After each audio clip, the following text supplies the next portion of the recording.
السلام عليكم ورحمة الله وبركاته. اهلا بكم في فيديو جديد على قناة شيماء حسين اس اتش بيوتي.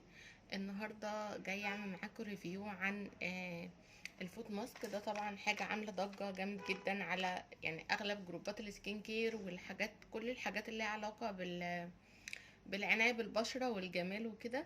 فطبعا وطبعا عليه اختلاف في الاراء وجدل كتير، يعني في ناس كتير جدا بالنسبه لها ان هو حاجه حلوه جدا ومنقذ وكده، وفي ناس تانية قالت لا مش حلو خالص. انا هقول لكم انا جربته ازاي دلوقتي. هيجي لكم مقطع اللي هو قبل ما اجربه وانا بفتحه معاكم، هوريكم دلوقتي محتويات الكيس وشكله ايه. هفتح الكيس واوريهولكم. بصوا، هو ده كده الشكل بتاعه، عبارة عن اكياس زي الشرابات كده جواها مادة، المفروض ان هي بتتلبس في الرجلين، وهبتدي البس عليها الشراب ده عشان يعني تمسك شوية. بصوا هو ده كده الشكل بتاعه، فطبعا بيبقى كبيرة جدا على الرجل، بيبقى زي الشراب كده بالظبط. ده كده مكان الرجل من قدام، وهنا الفتحة اللي انت بتدخلي فيها رجلك بتفتحيه وبتبتدي تدخلي رجلك، وزي ما انتم شايفين كده في زي مادة سايلة جوه، هي دي اللي بتبتدي ان هي تقشر الرجلين. بصوا انا فتحته كده، فين المادة اللي جواه دي؟ هي دي بقى اللي بتبقى على الرجلين، وبالشكل ده بالظبط. بصوا زي ما انتم شايفين كده، حطها بقى ولبست الشراب عليه عشان اعرف اتحرك. طيب انا دلوقتي هو عموما سعره انا مش فاكره سعره بالظبط بصراحه، يعني هو بيبقى ب100 وحاجه، وجايباه من جروب معين. هحط لكم اللينك بتاعه في اول تعليق. فهو كده زي ما انتم شايفين، زي ما انتم شفتوا لما فتحته معاكم، ان هو كان جواه زي شراب كده بالشكل ده. حطيت رجلي فيه وكان جواه ماده سايله كده كتير جدا، ف ولبست عليه الشراب زي ما انتوا شفتوا بالظبط. فطبعا مش قادره اوصف لكم، انا طبعا اغلب الريفيوهات اللي عنه وبرده على البنوته اللي انا جبته منها قالت البسيه 7 ساعات. اغلب الناس بيقولوا لا 3 ساعات بس، الناس بيقولوا ساعه، يعني بتتفاوت من حد لحد. انا لبسته 7 ساعات بس. هحكي لكم بقى اللي حصل معايا. يعني اول ما لبسته حسيت بحرقان بسيط. هو المفروض ان انت لما تلبسيه ما يبقاش في اي تعويره في رجلك او اي حاجه. فاول ما لبسته لقيت ايه، لا حرقان بسيط، يعني حاجه كده اكنك مثلا عصره ليمون، حاجه بتحرق. فاستحملت وسكت وقعدت شويه. بعدها الحرقان عمال يزيد يزيد ومش قادره بقى، خلاص مش قادره. يعني بجد حرقني جامد جدا فوق ما تتخيلوا. وقعدت مستحمله وبقاوم، اللي هو يعني فعلا مش قادره، عماله اهوي على وشي واحط المروحه قدامي، رغم انها رجليا هي اللي مولعه، مش اي حته تانية، بس فعلا ما كنتش قادره. فقاومت وقلت عشان اقول لكم ريفيو مظبوط، عشان برضو ناس كتير يعني لما بيكتبوا على الانستجرام او على الفيس بيقول ما جابش معايا نتيجه، بلاقي ناس في التعليقات يقول لهم اصل انتوا ما قعدتوش ال7 ساعات، انتوا عشان قلعتوه بدري عشان كده ما جابش نتيجه. فقلت لا، انا خليني معاه للاخر واقعد فعلا ال7 ساعات. بالفعل قعدت ال7 ساعات، واول ما يعني كنت ظابطه المنبه من كتر ما انا كان نفسي اخلص بسرعه. ف... فبالفعل اول ما ال7 ساعات عدوا، بصوا جريت على التويلت بسرعه ورحت غاسله رجلي، لان فعلا رجليا يعني بقيت حاطاها تحت الميه، مش قادره اشيلها من تحت الميه من كتر ما هي كانت مولعه حرفيا. ف... فتمام خلاص. فطبعا هو النتيجة بتاعته ما بتظهرش اول ما بتقلعيه. انا كنت فاكرة ان النتيجة مش هتظهر ومش هيقشر رجلي غير بعدها بشوية وخلاص. انا عارفة ان النتيجة، لا ده مش كمان النتيجة مش هتظهر وبس، لا ده اصلا بوظ لي رجلي. انا خفت جدا، انا شفت منظر رجلي. ايه المنظر ده؟ يعني انا حاسة ان رجلي بعد الشر اكن الجلد ده بقى مش طبيعي، حاجة مشدودة جدا جدا ولونها اسود. يعني أنا الحمد لله بشرة رجليا زي بشرة ايدي كده، لا دي بقى لونها اسود ومشدودة جدا، ولونها غريب، وحاسة ان هي مش عارفة اوصفها لكم ازاي، بس اللي هي حاجة اكنها بقت بلاستيك، ما بقاش جلد بتاع بني ادمين. وعايزة اهرش فيها لدرجة فظيعة فظيعة. قعدت اول يوم ده الى حد ما استحملته شوية. تاني يوم بقى لا، شدة اكتر واكتر، حاجة اكنها تتقطع من على رجلي، وشدة رهيبة وهرش بقى، هموت وهرش مش قادرة. فبالفعل بداية التقشير حصلت من عند صوابعي من فوق، عند صوابع رجلي كده من فوق، من هنا كده ابتدى يقشر. فابتديت ساعتها بقى ما قدرتش اقاوم وقعدت اهرش، فللاسف ده عمل لي بقعه، عمل لي بقعه في مكان الصباع ده، تعويره طبعا بقعت.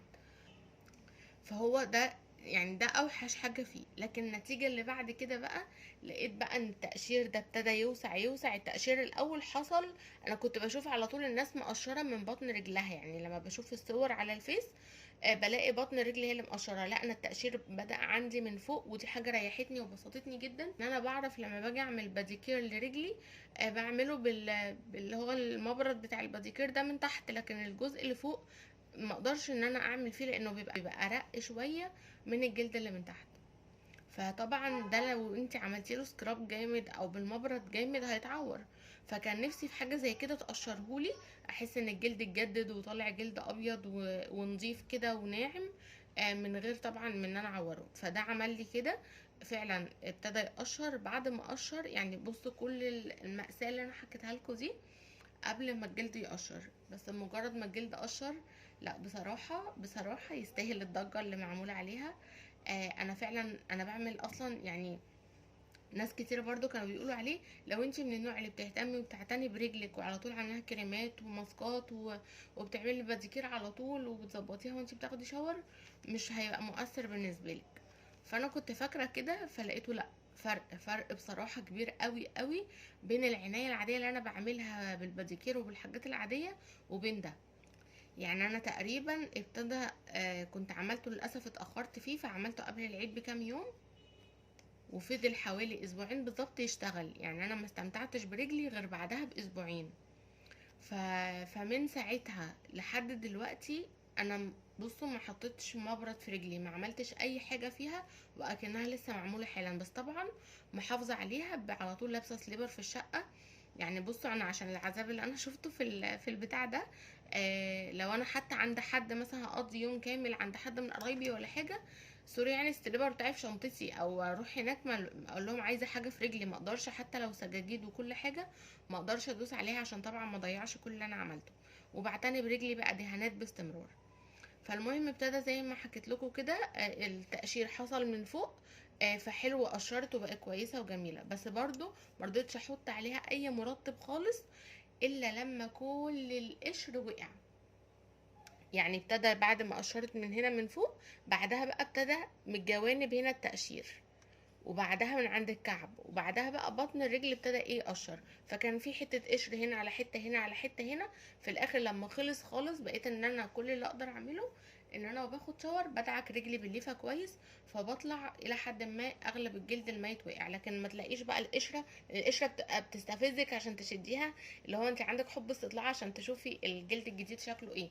فممكن انت تشدي القشره جامد، ده غلط جدا، هيعورك وهتاخدي نتيجه عكسيه. فانت سيبي يعني انسي رجلك لمدة اسبوعين كده، ما اكنك مش شايفاها. الموضوع على قد ما هو متعب، بس فعلا نتيجته حلوة جدا بصراحة. وانا عن نفسي عجبني وممكن اكرره تاني، بس زي ما قلت لكم بقى في الاعياد قبل مناسبة، يعني اقل حاجة كل سنة مرة. لان هو اصلا بيعتمد على التقشير الكيميائي. يعني انتوا عارفين الفترة اللي فاتت كان في ناس بتسألني ايه رأيك في التقشير الكيميائي. يعني هو بيبقى جواه المادة السائلة دي، هي دي مادة المقشر. فهي اصلا ممكن تتباع في ادوية، انت ممكن تجيبيها وتدهنيها على بشرتك او تدهنيها على اي حتة عايزة تقشريها. فالتقشير ده اصلا معمول ليه، او التقشير الكيميائي ده معمول ليه؟ عشان بتشيلي طبقة الجلد اللي من فوق. فلما بتتشال خالص بيطلع لك طبقة جلد جديدة افتح وانعم وما فيهاش تصبغات. بس لو هي المشكلة اللي في بشرتك عميقة جدا، يعني مثلا وليكن انت هتعملي زي ده في منه للايدين، فمثلا انت عندك حرق في ايدك هنا، فانت تقولي انا هجيب واحد والبسه في ايدي بحيث لما ايديا كلها تقشر الحرق ده هيطلع لي جلد جديد، الحرق ده هيتشال. لا، هو مش هيتشال، لان الحاجات العميقة دي بتبقى نازلة لطبقات جلد كتير تحت الجلد السطحي اللي انت شايفاه. لو هي حاجة بسيطة مجرد جفاف حاجات بسيطة، لما يتقشر هيطلع لك الجلد الجديد حلو وناعم وجميل. لكن ما هوش حل قوي قوي اللي هو الحل السحري يعني. بس لو انت فعلا عروسة او اهملتي في رجلك كتير وعايزة فعلا تستعيدي رجلك بقى وتبتدي تهتمي بيها على نظافة، لا انا اشجعك ان انت تجربيه. فانا حبيت اشرح لكم الموضوع بالتفصيل التفاصيل يعني، وكل حاجه حسيت بيها عشان ما تتخضوش او تفتكروا ان هو بايظ او في مشكله.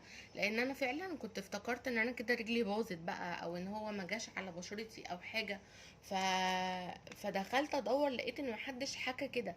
كله لا اما بيقول ده قشر او ما قشرش، رجلي اتظبطت او ما اتظبطتش، لكن محدش حكى الاحساسات اللي انا حسيت بيها دي كلها. ف... فهو كتجربة حلوة جدا، وخصوصا زي ما بقول للعرايس، للمتزوجات، لان كعبك يبقى خشن او جلدك كده يبقى انت ونايمة بالليل تحسي ان هو بيعمل تقشير كده او بيعمل صوت وانت بتحركيه على الملاية او حاجة.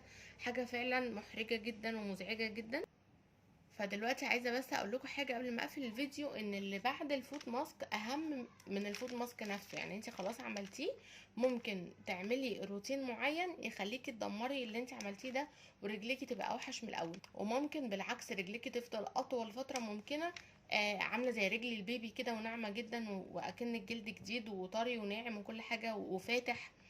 فاهم حاجه ان انت ما تمشيش في الشارع بحاجه مفتوحه. يعني لو انت بتلبسي سابوهات مفتوحه، بتلبسي سليبر مفتوح، بتلبسي صنادل، ده اكبر حاجه ممكن تبوظ لك رجليكي، لان التراب ده بيخترق البشره، وده اكتر حاجه مؤذيه للبشره هي التراب. فحاولي تلبسي سنيكرز او شوزات او حاجات مقفوله افضل، وكوني لابسه شراب. ولما تيجي من بره اول حاجه تعمليها تخشي على التويلت. يعني انا بالنسبه لي ان انت تغسلي رجلك اهم ما تغسلي وشك، يعني شوفي لدرجه ايه. لان فعلا هتلاقي بعد وقت رجليكي مش هتعرفي تعالجيها اصلا. فاول ما تيجي اغسلي رجليكي كده بالليفه وبالصابونه واشطفيها حتى بالدش المتحرك ده، ومع المرطب، ان لازم تجيبي اي كريم مرطب لرجليكي. وكمان ان انت ما تمشيش حافيه نهائي. حتى في البيت كله سجاد، كل الكلام ده برضو ما ينفعش تمشي حافيه نهائي. فبس كده، هو ده كان الريفيو بتاع الفوت ماسك النهارده، ويا رب بقى اكون قدرت افيدكم فعلا ونقلت لكم التجربه كامله. واشوفكم في فيديو جديد ان شاء الله. السلام عليكم ورحمه الله وبركاته.